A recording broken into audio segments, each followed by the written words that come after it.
నీ పరిశుద్ధ నామానికి మహిమ కలుగునుగాక. యెషయా గ్రంథం 43వ అధ్యాయం 4వ వచనం. నీవు నా దృష్టికి ప్రియుడువైనందున ఘనుడువైతివి. నేను నిన్ను ప్రేమించుచున్నాను గనుక నీకు ప్రతిగా మనుష్యుల్ని అప్పగించుచున్నాను.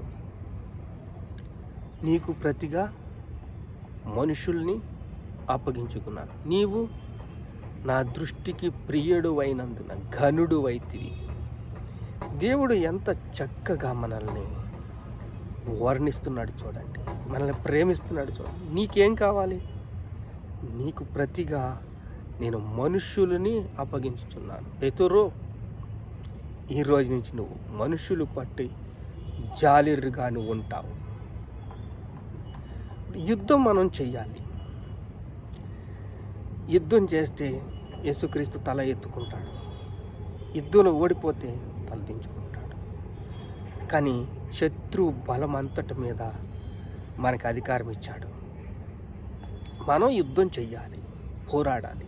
మన ఆయుధములు శరీర సంబంధమైనవి కావు, దేవుని ఎదుట దుర్గములు పడదూసేంత బలమైనవి. అధర్మం అంతా తొలగిపోయేలాగా ప్రార్థన చేయండి. యేసు నామములో ప్రార్థన చేయండి. యేసు క్రీస్తుని బతిమాలుకుంటున్నాం.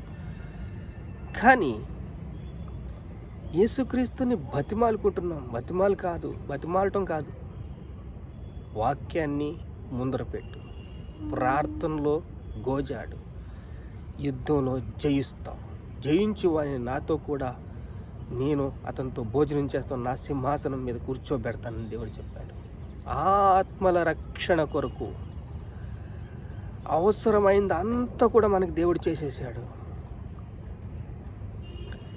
ఆత్మ రక్షించబడాలని. మనిషి చనిపోతే నరకానికి వెళ్తాడా, పరలోకానికి వెళ్తాడా?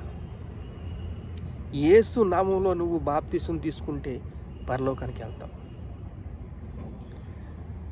కొంతమంది అంటారు, యేసు 10 సంవత్సరాల నుంచి చేర్చుకొచ్చిన వాళ్ళని కూడా భయపెట్టే చంపేస్తున్నారు.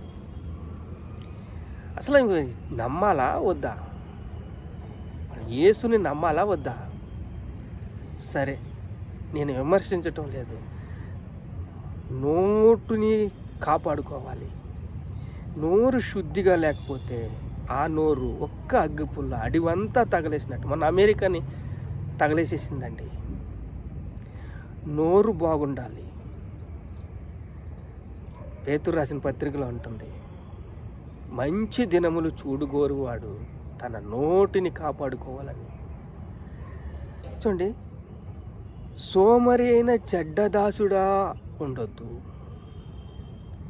సోమరి అయిన చెడ్డదాసుడిగా నువ్వు ఉండదు. నీకు బాధ్యత లేదు, దేవుడితో అనిపించుకోవద్దు.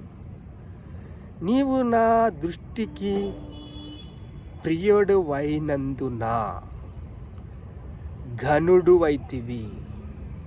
నేను నిన్ను ప్రేమించుచున్నాను గనుక నీకు ప్రతిగా మనుష్యుల్ని అప్పగించుచున్నాను.